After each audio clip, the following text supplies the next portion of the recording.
മലപ്പുറത്ത് മരുത കാട്ടില് നടക്കണ ഞമ്മക്ക് എന്ത് ജർമ്മനിത്തെ കാട്. ഞാൻ അങ്ങനെ പറയാലോ കേട്ടോ. ഇവിടെ വന്യമൃഗങ്ങളൊന്നും ഇല്ലല്ലോ, പേടിക്കണ്ടല്ലോ.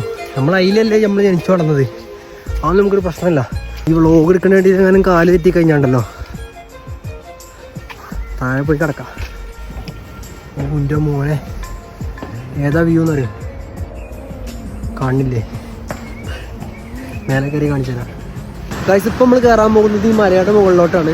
എനിക്ക് തോന്നുന്നു ഫ്രൈബുർഗ് സിറ്റി ഇത്ര ടോപ്പിൽ നിന്ന് വേറെ എവിടെ നിന്നും കാണാൻ പറ്റില്ല. അത്രക്കും ഹൈറ്റുള്ളൊരു ടവർ അതിൻ്റെ മേലുണ്ട്. നമുക്ക് അതിൻ്റെ മേലെ പോയി നോക്കാം. നമ്മളവിടെ കാട്ടിൽ കയറി കഴിഞ്ഞാൽ ഒന്നെങ്കിൽ വന്യമൃഗങ്ങൾ പിടിക്കും, എങ്ങനെയെങ്കിൽ പോലെ കണ്ണുപ്പെടാതെ രക്ഷപ്പെട്ട് കഴിഞ്ഞാൽ നമ്മളെ ഫോറസ്റ്റുകാർ പിടിക്കും. പണ്ട് നമ്മുടെ ഫോറസ്റ്റിലൊരു പുഴയിൽ മേലെ കുളിക്കാൻ പോയിട്ട് ഫോറസ്റ്റുകാർ നടി കിട്ടിയത് എനിക്ക് ഇപ്പോഴും ഓർമ്മയുണ്ട്. എന്നോട് ആ ചങ്ങായി എന്നോട് പോലീസുകാരെന്താ ചോദിച്ചറിയോ, എനിക്ക് ഇവിടെ ഒന്നും കുളിച്ചാൽ പോരല്ലടാന്ന് പറഞ്ഞാണ്ട് ഒരൊറ്റടി. എനിക്ക് മാത്രമല്ല എൻ്റെ വന്ന് എല്ലാവർക്കും കിട്ടി. അപ്പോൾ ഞാൻ പിന്നെ ഫോറസ്റ്റ് കയറുമ്പോഴേക്ക് ഞാനത് എപ്പോഴും ആലോചിക്കാറുണ്ട്. അല്ലെങ്കിൽ ഒറ്റയ്ക്ക് പോരണ്ടെന്ന് എനിക്ക് അപ്പോഴേ തോന്നിയതാ. നെറ്റ്വർക്കും കിട്ടുന്നില്ല. അമ്മക്ക് എന്ത് പേടി. മറ്റൊരു ചങ്ങായിനെ വീടുണ്ടല്ലേ, അമ്മക്ക് ഉണ്ടാ പേടി. എന്നാലും കയറിയ വഴി തിരിച്ചാൻ കണ്ടി വരുമെന്നാണ് ഇപ്പോൾ ഒരു പേടി. ഇതെന്താണിത്? ആകെ വഴിയാണല്ലോ. അതാ ചെങ്ങന്മാരെ, ഏതാ സ്ഥലം? നമുക്ക് ഇഞ്ഞും മേലേക്ക് പോകണ്ടേ? ഞാൻ കാട്ടിത്തരാം.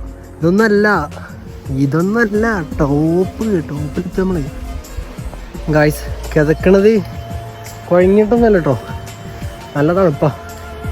നല്ല തണുപ്പടിക്കുമ്പോൾ നമ്മൾ ഓട്ടോമാറ്റിക്കലി ഇങ്ങനെ കിതക്കും തോന്നുന്നു. എനിക്കറിയില്ല. ഒരു 5 മിനിറ്റ് റെസ്റ്റ് എടുത്തിട്ട് പോവാം. കാരണം മേലെ പോയിട്ട് ഞാൻ ടവറിൻ്റെ മണ്ടയ്ക്ക് വലിഞ്ഞ് കയറണം. പുറത്തുനിന്ന് കാണുന്ന മാതിരില്ല, അത്യാവശ്യം നല്ലോണം കയറാണ്ട്.